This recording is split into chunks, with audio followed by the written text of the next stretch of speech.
Le Vatican, un État minuscule, une influence immense.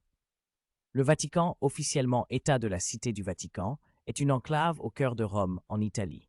Plus petit pays du monde, avec ses 44 hectares, son influence dépasse pourtant largement ses frontières.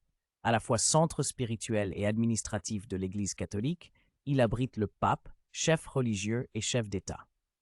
Derrière cette façade de tradition et de spiritualité, le Vatican possède une histoire marquée par des évolutions politiques, des intrigues diplomatiques et une résilience exceptionnelle. Dès le IVe siècle, sous l'impulsion de l'empereur Constantin, la construction de la basilique Saint-Pierre renforce son importance religieuse.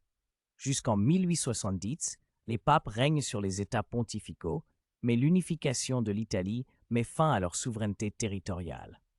En 1929, les accords du Latran, signés entre le pape Pie XII et Benito Mussolini, rétablissent son indépendance en tant qu'État.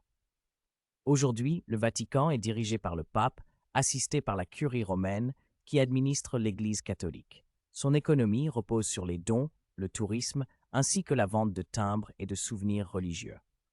Sur la scène internationale, il exerce une influence diplomatique considérable sur des millions de fidèles. Cependant, son prestige est entaché par divers scandales, notamment ceux liés à la gestion opaque de la Banque du Vatican, aux abus sexuels couverts par l'Église et aux débats sur son rôle politique dans des sujets sensibles comme l'avortement, la contraception et la place des femmes. Bien plus qu'un simple lieu de culte, le Vatican demeure un centre de pouvoir qui a traversé les siècles en s'adaptant aux évolutions du monde. Malgré les controverses, il conserve une image d'institution incontournable sur les plans spirituels, politiques et diplomatiques.